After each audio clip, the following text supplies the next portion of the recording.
അന്ധവിശ്വാസങ്ങളുടെയും രാസലഹരിയുടെയും കെണികൾക്കെതിരെ ജാഗ്രത പുലർത്തുക. നാടകം കെണി. രചന സജീവൻ മൊറയും ജിനേഷ് ആമ്പല്ലൂർ.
അച്ഛന്റെ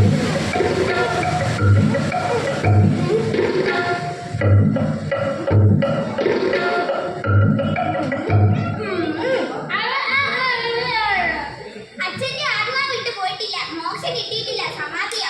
സമാധിയോ? എന്തിനാ അച്ഛ സമാധിയാണ്? സമാധിക്കാർക്ക് സമാധാനം കിട്ടാൻ ഒരു വഴിയേ ഉള്ളൂ, കടുത്ത വഴി. എന്താ വഴി? പൂജ, മഹാപൂജ, സുട്ടപൂജ. പൂജ പൂജ പൂജ പൂജ. എത്രയാകും? എത്രയും വരാം. 5 ലക്ഷം, 10 ലക്ഷം, 1 കോടി. ലംബു എന്തായാലും പൂജ ചെയ്യണം. എന്റെ നാമക്കുറുപ്പേ, പൂജ എങ്കിൽ പൂജ.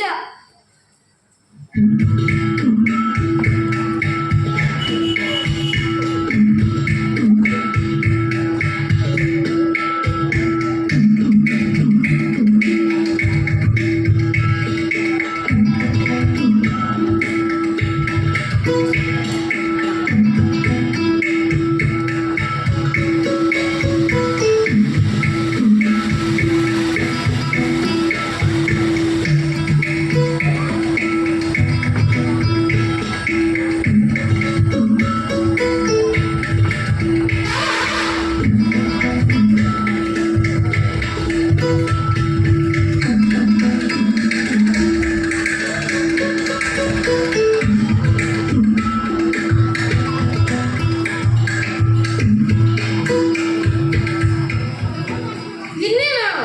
ഇപ്പോഴേ 10-30 ലക്ഷം കടമാണ്. ഇനി നാളെക്കുറിപ്പിന് സമാധി കിട്ടിയില്ലെങ്കിലും വേണ്ട. ലംബു, ചങ്ങ, അടുത്തതായി കാരണം പിടിച്ചാൽ. സ്വാമി വിഷമിക്കണ്ട, ഇതിനൊരു പരിഹാരമുണ്ട്. ഇങ്ങോട്ട് വാടാ. എന്നെ വിടാമോ? നീ ഇങ്ങോട്ട് വാടാ.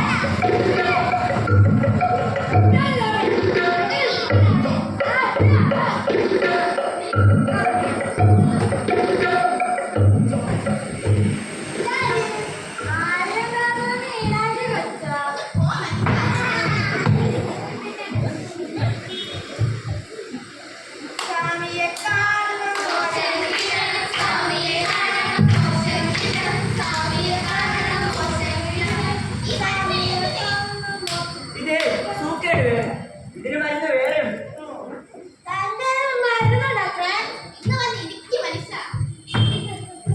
എന്റെ സാറിലെ വിശ്വാസം കുഴപ്പമില്ല, എന്നാ അന്ധവിശ്വാസം പോലെ മനുഷ്യനെ തകർക്കുന്ന മറ്റൊന്ന് ഈ ഭൂമിയിൽ വേറെയില്ല.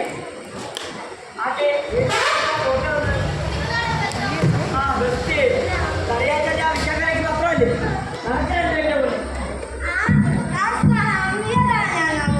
നാളെ സ്വാമിനെ കാണിച്ചു തരാം.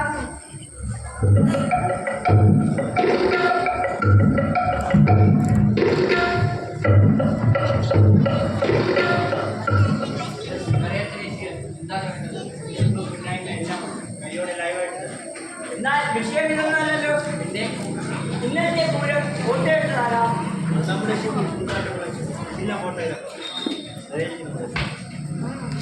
മോനെ, ഈ ഫോട്ടോ നീ എപ്പോ എടുത്തതാ? അതാ ചോദിച്ചു, എപ്പോ? അതേ ചേട്ട, എല്ലാ വർഷം പൂരമുണ്ട്, എല്ലാ വർഷം ആദ്യമുണ്ട് ചെണ്ടയുമുണ്ട്. ഇത് കഴിഞ്ഞ വർഷം എടുത്ത ഫോട്ടോ. നീ ഒരു കുടുംബം കളിക്കല്ലേ? ഇപ്പൊ മനസ്സിലായോ? നിനക്കിപ്പോ മനസ്സിലായല്ലോ? നീ എവിടെയായിരുന്നു? ഞാൻ ഇന്ന് എവിടേക്ക് തേടിയെന്നറിയാവോ? ഞാൻ ഒറ്റ പൂജ കൂടി ചെയ്താൽ മതി, അച്ഛന്റെ അണ്ണാവിന് ശാന്തി കിട്ടാൻ. പത്രത്തിൽ അച്ഛന്റെ ഫോട്ടോ ഷൂന്ന് പറഞ്ഞു. ഓ ആണല്ലേ? ആസാമി അതിയടാ. ഞങ്ങളെ തകർക്കാൻ, ഞങ്ങളുടെ സ്റ്റേജിൽ തകർക്കാൻ നിങ്ങളെ വേണ്ട. ഞങ്ങളുടെ സ്റ്റേജിൽ വിഷം കളിക്കാൻ നീ ഒരുത്തരും വേണ്ട. അതിയടാ. ും